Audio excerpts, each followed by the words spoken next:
اور نماز اقصیٰ میں تھا یہی سر۔ نماز اقصیٰ کے اندر امامت فرمائی، اس کے اندر کیا راز تھا، کیا بات تھی؟ وہاں تمام انبیاء کو پیچھے کھڑا کر کے، مصلی امامت پر امام الانبیاء کو کھڑا کر کے سب انبیاء کو مقتدی ظاہر کرنا اور امام الانبیاء کو امام ظاہر کرنا، مقصد کیا تھا؟ تو نماز اقصیٰ میں تھا یہی سر، عیاں ہو معنی اول آخر، کہ دست بستہ ہیں پیچھے حاضر جو سلطنت آگے کر گئے تھے، کہ جن کی سلطنت آگے گزر چکی تھی، جو دنیا میں تشریف آوری کے اعتبار سے اول تھے، جو دنیا میں پہلے تشریف لائے تھے، ان کا مقام پہلے نہیں ہے۔ مقام کس کا پہلے ہے؟ جو آخر میں تشریف لایا ہے، کیونکہ امام مقتدیوں سے افضل ہوتا ہے۔ تو نماز اقصیٰ میں تھا یہی سر، عیاں معنی اول آخر، کہ دست بستہ ہیں پیچھے حاضر جو سلطنت آگے کر گئے تھے۔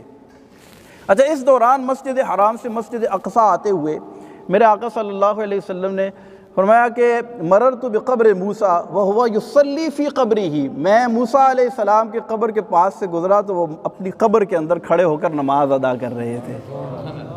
مسجد اقصیٰ میں پہنچے تو وہاں بھی حضرت موسیٰ علیہ السلام موجود ہیں، انبیاء کی امامت کرائی۔ وہاں پر انبیاء کرام علیہم السلام نے خطبات ارشاد فرمائے، اور آخر میں ہمارے نبی پاک صلی اللہ علیہ وسلم نے بھی خطبہ ارشاد فرمایا۔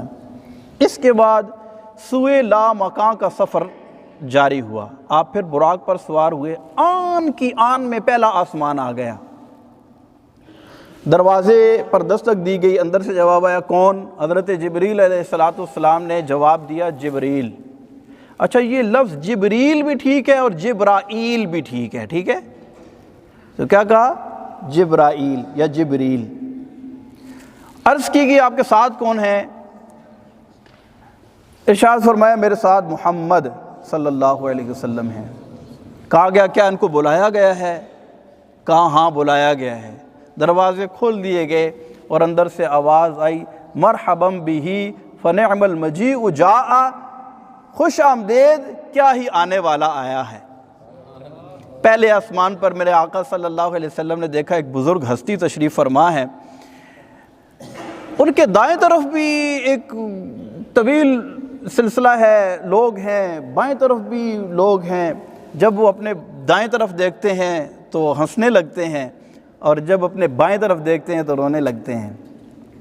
عرض کی گئی یا رسول اللہ صلی اللہ علیہ وسلم، یہ حضرت سیدنا آدم صفی اللہ علی نبینا وعلیہ الصلاۃ والسلام ہیں، اور یہ ساری ان کی ذریت اور اولاد ہے۔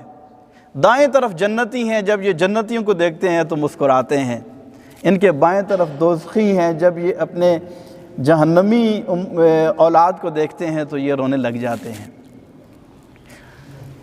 اس کے بعد میرے آقا صلی اللہ علیہ وسلم دوسرے آسمان کی طرف بلند ہوئے، وہی سلسلہ، وہی انداز، دوسرے آسمان پر پہنچے۔ یاد رکھیں کہ زمین سے لے کر پہلے آسمان تک کا فاصلہ جو روایات میں ملتا ہے وہ 500 سال کی راہ ہے۔ پھر اسی طرح پہلے آسمان سے دوسرے آسمان تک کا جو فاصلہ ہے وہ بھی 500 سال کی راہ ہے۔ لیکن آن کی آن میں دوسرا آسمان آ گیا۔ پھر دروازے پر اجازت طلب کی، اندر سے جواب آیا کون؟ آگے سے جواب ملا جبریل۔ یہاں پر رک کر ایک بات عرض کرتا ہوں کہ جب ہم کسی کے گھر جائیں اور دروازہ ناک کریں، بیل بجائیں، اندر سے کیا آواز آتی ہے؟ اندر سے کیا آواز آتی ہے؟ کون؟ ہم کیا کہتے ہیں؟ میں، یا کیا کہتے ہیں؟ دروازہ کھولو۔ یہ سنت نہیں ہے۔ سنت کیا ہے؟ میرے آقا صلی اللہ علیہ وسلم جب کسی کے گھر تشریف لے جاتے، دروازہ ناک کرتے، اندر سے پوچھا جاتا کہ کون، تو جواب میں آپ اپنا نام بتایا کرتے تھے۔ تو ہمیں بھی چاہیے کہ ہم جواب میں اپنا نام بتائیں۔ اپنے گھر میں بھی جا کر جب بیل بجائیں تو یہ نہ کہو کہ دروازہ کھولو، بلکہ کیا کہیں؟ اپنا نام بتائیں۔ یہ 2-3 دفعہ آپ کو تھوڑا سی ہیزیٹیشن فیل ہوگی، لیکن اس کے بعد عادت بن جائے گی۔ یہ سنت مبارکہ ہے، جواب میں اپنا نام بتانا چاہیے۔ پھر پوچھا کہ آپ کے ساتھ کون ہے؟ کہا گیا محمد پھر پوچھا گیا کیا ان کو بلایا گیا ہے؟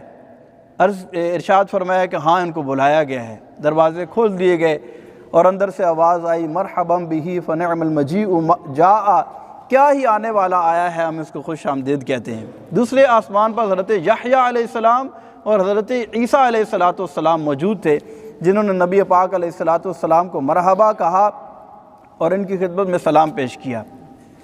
اس کے بعد میرے آقا صلی اللہ علیہ وسلم تیسرے آسمان پر تشریف لے گئے۔ وہاں پر آپ کی ملاقات حضرت یوسف علیہ السلام سے ہوئی۔ پھر چوتھے آسمان پر تشریف لے گئے، وہاں پر آپ کی ملاقات حضرت ادریس علیہ السلام سے ہوئی۔ پھر پانچویں آسمان پر تشریف لے گئے، وہاں پر آپ کی ملاقات حضرت ہارون علیہ السلام سے ہوئی۔ پھر چھٹے آسمان پر تشریف لے گئے، وہاں پر آپ کی ملاقات حضرت موسیٰ علیہ السلام سے ہوئی۔ پھر ساتویں آسمان پر جب گئے، دیکھا کہ ایک بزرگ ہستی ہیں جو بیت المعمور کے ساتھ ٹیک لگا کر بیٹھی ہوئی ہیں۔ بیت المعمور یہ فرشتوں کا قبلہ ہے جو کعبۃ اللہ کی عین سیدھ میں ساتوں آسمانوں کے اوپر بنا ہوا ہے، اور فرشتے اس کی طرف منہ کر کے نماز پڑھتے ہیں۔ ایک روایت کے مطابق فرشتوں نے خواہش ظاہر کی، مولا انبیاء نے تیرے محبوب کی اقتداء میں نماز پڑھی ہے تو ہمیں بھی یہ سعادت مل جائے۔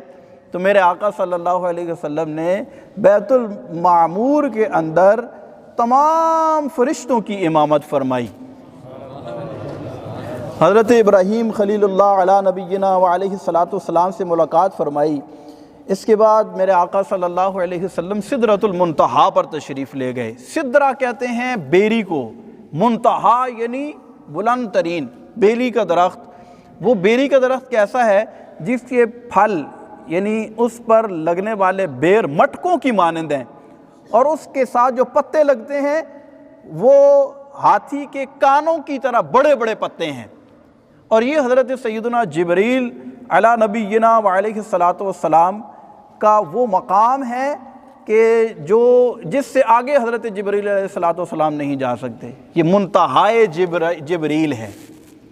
یہ واقعہ جو ہے کافی طویل ہے، اس حوالے سے انشاءاللہ مزید آگے عرض کروں گا ہمارے